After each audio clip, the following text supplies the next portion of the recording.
car theft case in Benton County is being dropped, but not for a lack of evidence. Instead, prosecutors say how they got that evidence makes it unusable in court. 5 News reporter Lauren Spencer shows us what body camera video revealed about an incident where inside the Gentry Police Department. Lauren? Yeah, that's right, Darren. This case collapsed not because of what happened on the streets, but because of what happened inside a police interview room. Prosecutors say body cam footage shows a suspect was assaulted while handcuffed by a family member, with officers nearby and those body cameras briefly turned off. Body camera video reviewed by Arkansas State Police shows former Gentry Police Sergeant Derek Rios allowing a family member to walk into an interview room with suspect 20-year-old Peter. With all due respect, us in our culture, we like to discipline our younger brothers. Yeah. He said, whether you can let me tell him so he can tell everything. Yes. Yeah, I'll give you about 5 minutes. But I'm going to give him a slap. Peter was handcuffed at the time. Minutes later, the body cam shuts off. When it turns back on, Peter is crying, and documents say bleeding from his head. His demeanor is much more changed. He's now crying. He's still in handcuffs. You can't see his hands. And at that point, the brother had noted you would not have had an injury over your eye but for telling the truth. You told me as much as you did earlier. Okay. Your brother has told us, or your cousin has told us a lot more. Peter confessed to stealing a car shortly after, but prosecutors say that confession was coerced and can't be used in court. We openly told both the court and defense counsel that we could not use those facts in the case. That, unfortunately, also led us to conclude that the rest of the case now had a fundamental flaw with it as well. Prosecutors discovered all this while reviewing the body camera video, but by then it was too late to file any charges. We were over the statute of limitations by the time that we were put on notice. Because the one-year deadline for misdemeanor battery passed, prosecutors say they were legally barred from pursuing charges against Rios or the relative. Prosecuting attorney Brian Sexton says the law has his hands tied and it bothers him. Unfortunately, because of the nature of the way that this case was put together, it wasn't found by anybody until it was too late. Arkansas State Police completed its investigation a few months ago. The former officer, Derek Rios, now faces possible decertification as a law enforcement officer. We reached out to Gentry Police, who couldn't talk today, and Rios' lawyer, who hasn't gotten back to us yet. Lauren Spencer, 5 News. All right, Lauren, thanks. New tonight, Walmart's Global Investigations Division helping police track a Benton County manslaughter suspect who fled the country. Court documents show surveillance images from a Dallas Walmart captured Alejandro Zenon Reyes' family just days after Alexis Nguyen was shot and killed in Rogers in 2022.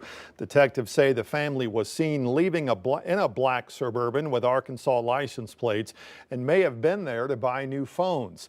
Zenon Reyes was just 14 at the time, is accused of killing Nguyen, with his family then helping him escape to Mexico. He's now 18 and is in custody in Benton County. Meanwhile, his family members charged with helping him flee are scheduled to stand trial later this month. An investigation underway now to identify human remains found after a fire broke out at an apartment complex in Poto. We first told you about this last night, that the remains were found in the apartment of Marvin Powell after a fire broke out at the apartment complex on Michelle Lane last Friday. He was reported missing by family after the fire happened. Then a silver alert was issued for him. On the preliminary side of it, we're not seeing any signs of foul play. We're not seeing any signs of arson. We're not seeing anything to indicate that this was anything other than a tragic accident. State medical examiner is working to identify the remains found in that apartment. Meanwhile, a silver alert for Powell will remain in effect until they confirm the identity of the person who died in that fire. President Trump's budget plan is one step closer to arriving at his desk. The Senate narrowly approved the bill after a marathon vote on amendments. Senators from Arkansas and Oklahoma joined all but 3 Republicans in voting to advance that plan. The vice president had to cast the tie-breaking vote. The measure now goes back to the House, where it already passed by just 1 vote last month. They'll now need to sign off on those changes made in the Senate. Arkansas farmers are raising concern as economists say trade tariffs threaten to drive up their costs. Maya Ellison takes us inside a packed town hall today where concerns over trade policies took center stage. Supposed to be take the place of the tariffs. A packed room Tuesday morning at Jenkins Enterprises in North Little Rock, where the focus was something many Arkansans feel, but few fully understand: tariffs. This was an opportunity for Arkansas businesses to talk about how they're being impacted by tariffs and the trade war. The Tariff Town Hall, hosted by Farmers for Free Trade, gave business owners, farmers, and local leaders a chance to ask questions and hear just how these taxes are impacting the natural state.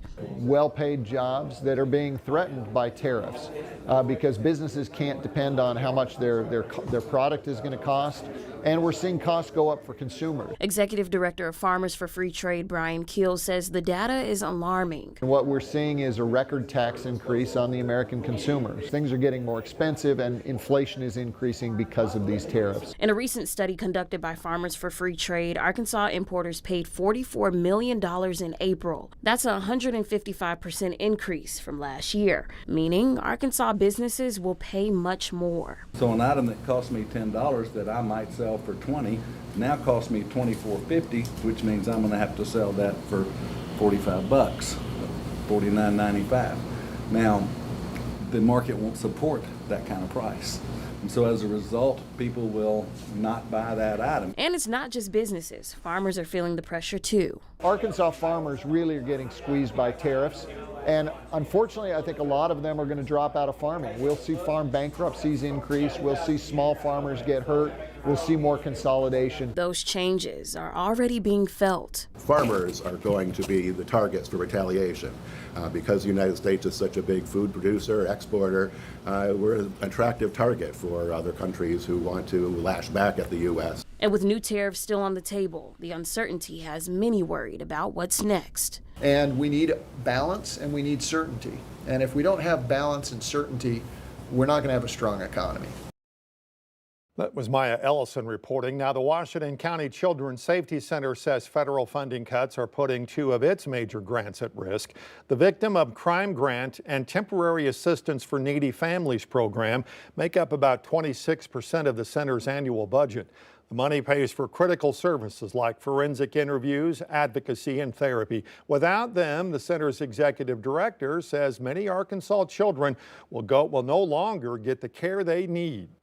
Wish the community could see that individual child and how proud they are and all the work they've done to overcome one of the worst things that could happen to a child.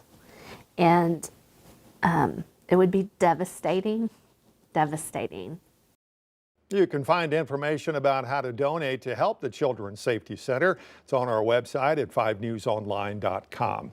Springdale City Council is close to approving nearly $5 million to build a new fire station on Wagon Wheel Road. City Council's Police and Fire Committee unanimously pushed forward a construction budget of $4.7 million, putting the new firehouse to a full City Council vote next Tuesday night. The money for the project comes from a $360 million bond issue that Springdale voters approved in May of 2023. Assistant Fire Chief Jim Vaughn says Station 10 will bridge a gap in emergency response time. It's something we've been planning for quite some time. It fills a void we've needed in the north portion of the city, especially with the annexation of the Bethel Heights area. This will definitely put us more in our target response areas of that around 4 minutes is our target goal to try to reach anywhere in the city, at least with a first arriving unit.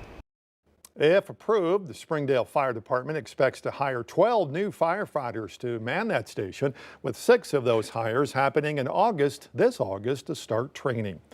Sebastian County, meanwhile, moving forward with plans to open a consolidated 911 dispatch center in Fort Smith. These upgrades are mandated by a new state law that requires counties across Arkansas to consolidate 911 call centers or public safety answering points to improve response times and coordination.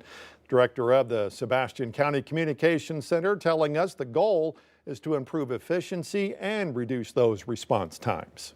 Universally understood amongst emergency services in Sebastian County that 911 consolidation will be a benefit to them as well. There's information loss just right now that will be resolved when we consolidate. And so most of the emergency service providers in Sebastian County are looking forward to this. City has bought land by Highway 71 in Fort Smith for this new center. They plan to break ground on it by the end of the year and have it up and running by 2027.